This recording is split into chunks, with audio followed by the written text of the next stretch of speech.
Welcome to the world, little Saiga. You've got challenges ahead, but don't worry, you're built for this. Mom's already on the run, dodging predators with every ounce of her strength. You, just minutes old, are learning the ropes, standing, walking, surviving. Sure, gravity's making a fool out of you right now, and the night feels colder than your worst nightmare, but look up. Those stars, they're proof you're not alone. It's tough, but you're tougher. Keep going, little one. The world may be harsh, but you're here to prove you belong. Here's your first lesson. Being in a big group doesn't always mean you're safe. Nope. For predators, it's like walking into a giant buffet. Wolves don't even have to work hard. They just pick their favorite snack. You still try to stand on your wobbly legs when you hear it, the first howl. All the other babies freeze, hoping the wolves won't see them. And you try to stay still too, but your tiny heart is beating so loudly, it feels like even the wolves can hear it.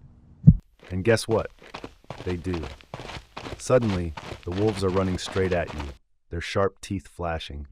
The ground shakes with panicked hooves, and everything around you turns into a blur of fear and snapping jaws. Somehow you manage to keep running. You zigzag through the herd, dodging danger at every turn. Finally, the wolves give up, and for the first time, you can catch your breath. But just when you think you're safe, you catch your reflection in a muddy puddle, and what you see makes you stop. That face. What is that thing on your nose? It's huge, lumpy, and kind of funny looking, like someone stuck a half-inflated water balloon on your face. But don't laugh. This nose is your secret weapon. It filters out the dust storms that sweep across the steppe and warms up icy air before it reaches your lungs. It's weird, sure, but it's also a lifesaver. Still, it's not exactly winning you style points. While other animals get sleek fur or cool antlers, you're stuck with this giant schnoz. And don't even think about impressing a mate with it. What's your best pickup line supposed to be? Hey, want to sniff some grass together? Yeah, real smooth. Fast forward a few weeks, and you've survived the wolves. Congrats, but don't get too comfortable.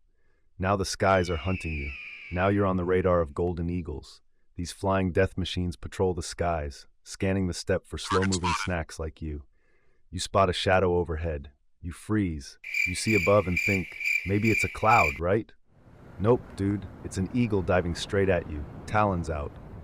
With wingspans as wide as your life expectancy is short, they dive bomb you with laser precision. You try to run, but your stubby legs don't stand a chance. Boom. Another cousin bites the dust. And when the eagles aren't hunting, the wolves are back again, and you're like, not again. They prowl the herd's edges like ghosts, their eyes glowing in the night. You huddle with the others, shivering not just from the cold, but from the thought, who will they take next? Want to know something more? Golden eagles don't always kill their prey instantly. They'll drag you across the steppe, dropping you repeatedly to ensure you're tenderized before dinner. Brutal, right? But wait, it gets better. Wolves? Oh, they don't just chase you down. They employ pack tactics, isolating the weakest members. It's like they've read a manual on how to hunt Saigas 101. But hey, predators aren't your only problem. Why not talk about the migration season where surviving becomes a nightmare-level video game, and only you're the underpowered character in a world filled with overpowered bosses? Saigas, being migratory animals, undertake grueling treks across vast, desolate steppes. These migrations aren't just scenic hikes, they're battle zones. Imagine traversing hundreds of miles with predators lurking at every turn. It's a race against time, hunger, and exhaustion, with eagles and wolves treating you like a moving buffet. And don't get me started on your herd. Instead of forming a united front, it becomes an every antelope for themselves chaos fest. Stampedes might seem dramatic, but they're as deadly as the predators. If you trip, good luck getting back up before either a predator or your panicked cousins crush you. But your life becomes a real nightmare when you're running out of places to run. Climate change is shrinking your already pitiful habitat, forcing you into closer quarters with other species, and not the friendly ones. Disease outbreaks skyrocket, with bacteria and viruses treating your dwindling population like a playground. It's survival of the fittest, and spoiler, you're not winning any trophies. What can be worse than this, right? Common friend, your life sucks, so here's your ultimate enemy. Humans. They show up with guns, traps, and greed so massive it makes your nose look normal. Why are they hunting you? Because of your horns. Someone, somewhere decided that grinding them into powder is a cure for impotence. Yep, you're dying because humans believe your horns can fix their problems in the bedroom. Here's the kicker. It doesn't even work. And by the way, did you know that your ancestors have probably cursed the day humans discovered SIAGE horns? Yep, because your lineage is caught in a macabre cycle of destruction. Historically, SIAGE horns were considered valuable in traditional medicine, but here's a lesser-known fact. They've also been turned into luxury collectibles in certain parts of the world. Imagine being killed not for what you are, but for what someone thinks you represent. Status, power, or just a misguided placebo. And speaking of being misunderstood, how about this? The overhunting during the Soviet era was so industrialized that saigas were harvested like crops. Entire migratory routes were mapped out for easy access, reducing your ancestors' chances of survival to almost zero. Now, add modern poaching to the mix, and you've got a recipe for annihilation. And let's not forget about the environmental carnage. The steppe might seem like an empty, unchanging plain, but human activity has turned it into a patchwork of farmland, oil fields, and highways. A single highway crossing a migratory path can disrupt thousands of saigas, forcing them to waste precious energy or get stranded in dangerous zones. Oh, and here's a cheerful tidbit. Climate change is creating more extreme weather patterns, turning your already hostile habitat into a death trap. Flash floods? Check.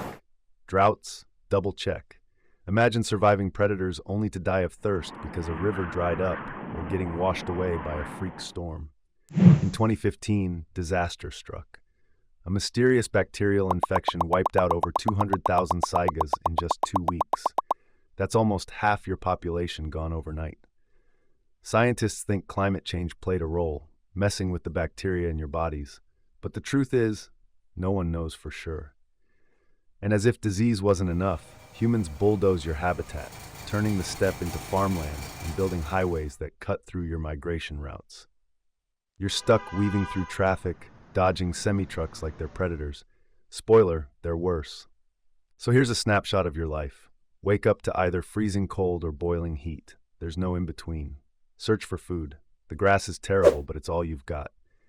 Dodge predators, wolves, eagles, poachers. Take your pick. Try not to die of thirst because water is a luxury on the steppe. Then repeat. Every single day is a fight to survive. But still you're special because you're still here.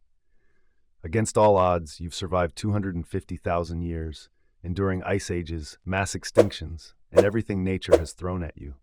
You're tough, resilient, and downright ridiculous, but you won't survive humans unless they get their act together. Conservation efforts are underway, but they're slow, and time is running out. If you vanish, the world loses more than a species. It loses a living relic, a bizarre, wonderful reminder of evolution's creativity. You've defied extinction before, but now you need help. If humans don't step up, your story ends here. So as you take another step across the harsh, endless steppe, remember this. Your life may be a nightmare, but your survival is nothing short of a miracle. Living as a SIAGE antelope really sucks, but it would suck even more when you have a great body, but you're protected by the government because everyone wants to kill you, especially humans. So, how does it feel when your useful body becomes your ultimate enemy? That's the life of a pangolin. Click to watch our video, Why It Sucks to Be Born as a Pangolin.